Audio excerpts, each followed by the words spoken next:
If you're looking for a giant phone, and I mean truly giant, as in 6-inch displays or more, these are your three main choices. You've got the Samsung Galaxy Mega 6.3 available on AT&T, the HTC One Max 6 inches available on Sprint, and of course the Nokia Lumia 1520 6 inches available on AT&T. Which of these three is the best of the bunch? Well, I'm Andrew with MobileBurn.com. Let's see.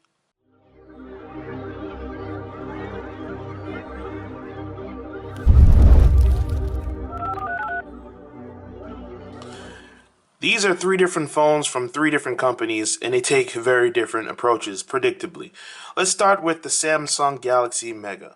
When you power it on, you see that it has that big 6.3-inch display, and that's an AMOLED display compared to the IPS of the HTC One Max and the Nokia Lumia 1520. It also has a different build style. This has a glossy plastic coating, picks up a lot of fingerprints, is very reflective, has a fake chrome accents on the side, power button on the right, volume buttons on the left. So if you do have the big hands, it's designed for you to easily get to them if you hold the device high up along the top. At the top, you have a 3.5mm headphone jack and an IR blaster in case you want to control your TV or other devices. It also has a hardware home button and a menu button and back button as well.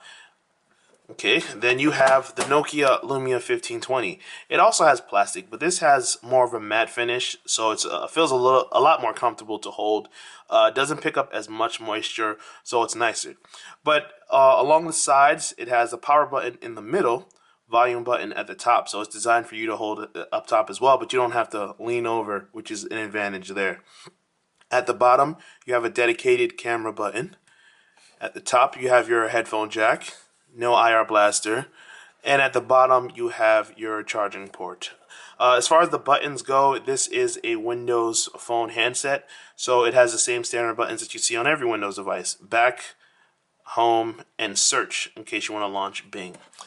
Now with the HTC One Max, they went with a different approach. This is metal.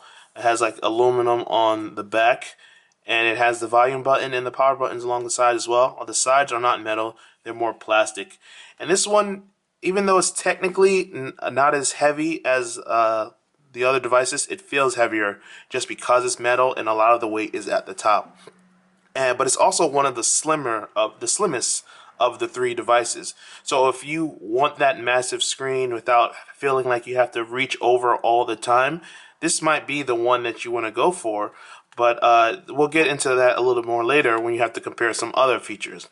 As far as hardware, it also has the unique feature of having dual speakers on the front. On the other devices, the speaker is on the back, as you see with the Mega, and you see with the Lumia 1520. The speaker's right here. Now, the 1520 has solid speakers. I like the volume and I like the quality. The Mega, not so much, but the One Max definitely gets the edge when it comes to both volume and quality in terms of speakers. And plus, it has the advantage of having both of them be in the front, which is definitely something that you'll look forward to. You have your headphone jack, and then again, you have the IR blaster to control your TV.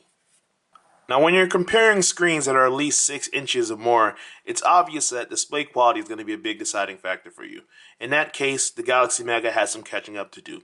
Even though it's the biggest of the bunch, it has only a 720p resolution, which is half as much as what you'll get with the One Max and the 1520, both of which have 1080p HD resolutions.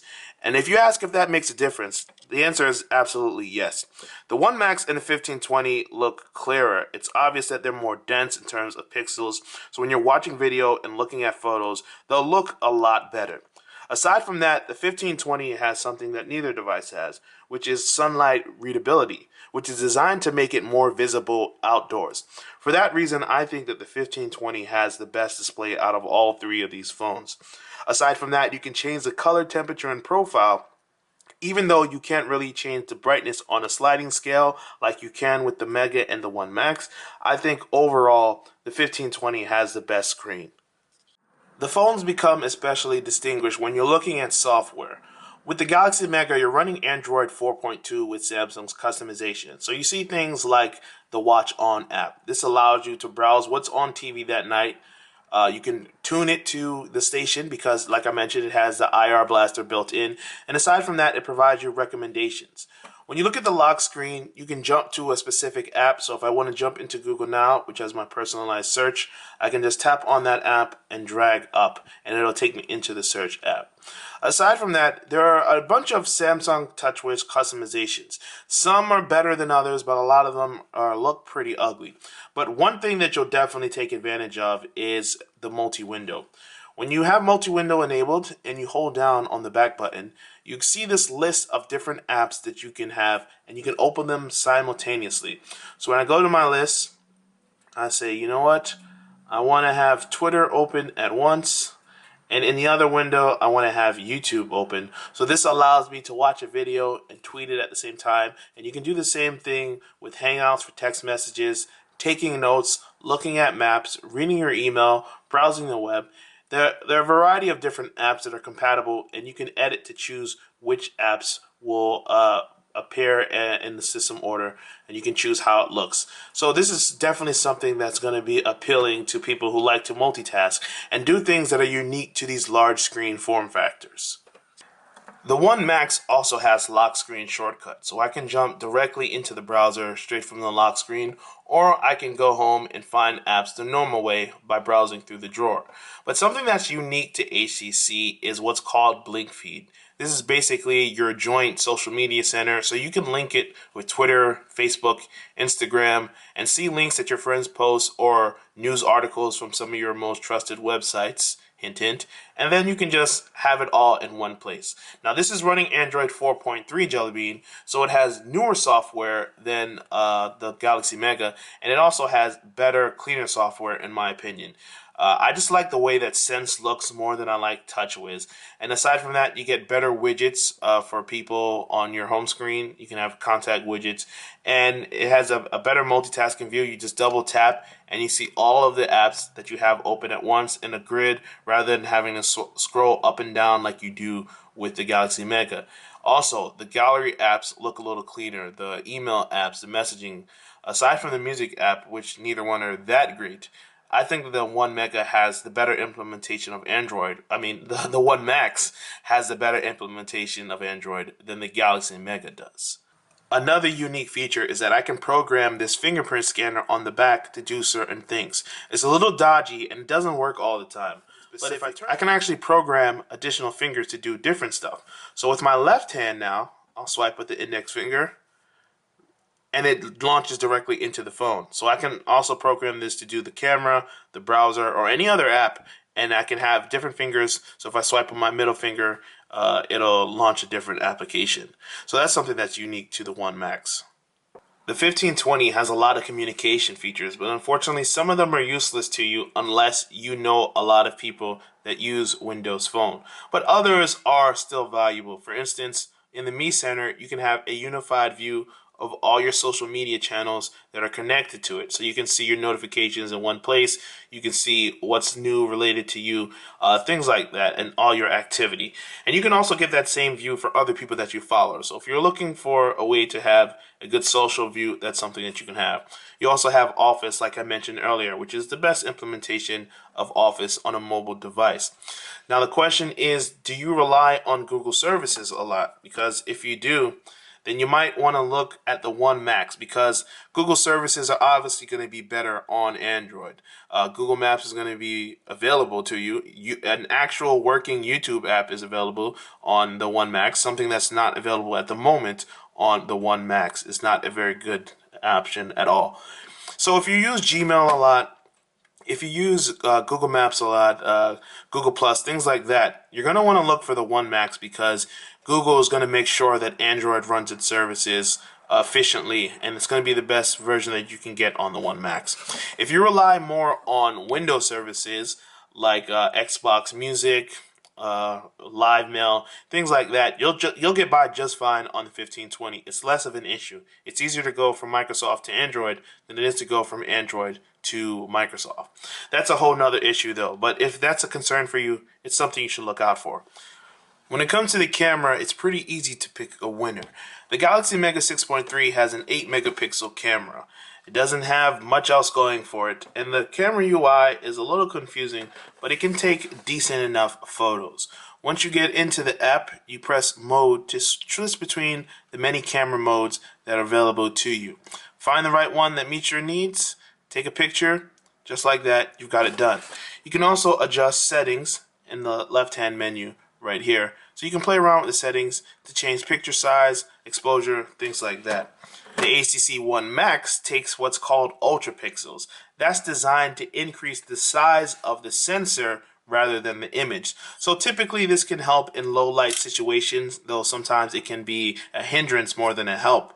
But overall, it's designed to improve the quality of the photos that you take.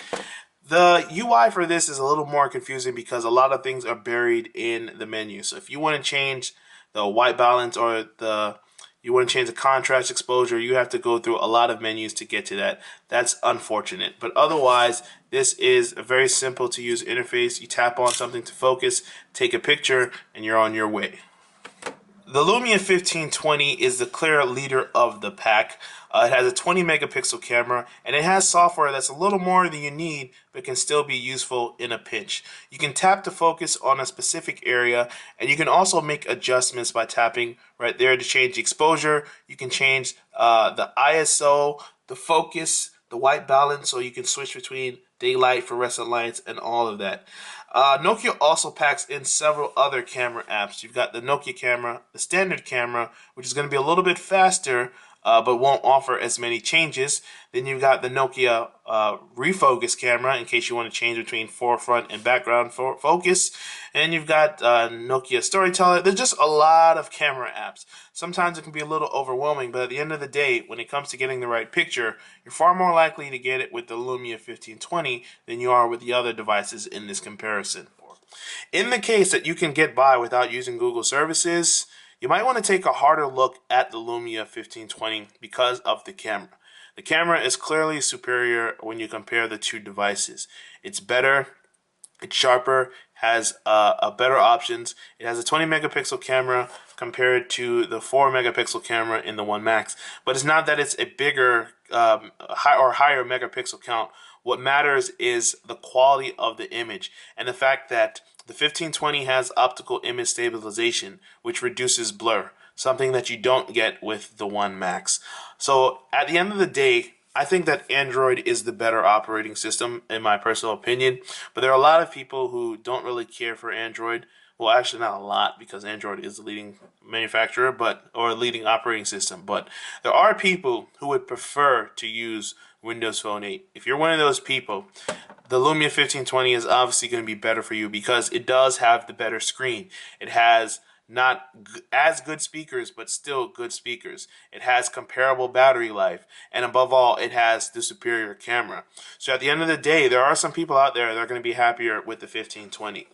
If you want something that's a little slimmer, or you rely on Google services, and you're someone that uses apps a lot, or you want to have the latest and greatest apps available to you, then the One Max is your show. Otherwise, I'd say that the Galaxy Mega just isn't a good option compared to this. If you're dead set on getting a big device for Samsung, go with the Galaxy Note or something. It's a smaller screen, a 5.7-inch screen, but it's still a much better experience than what you get with the Galaxy Mega. When it comes to a 6-inch screen or higher, your realistic options, your only two options, I'd say, are the One Max and the 1520. Which is best for you? Well, I just mentioned earlier. But if you'd like to get some more information, be sure to click the link in the description below so you can see a more detailed comparison, as well as see some photo samples of what I've just shown you.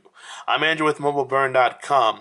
Hope you enjoyed the video, and if so, until next time, thanks for watching.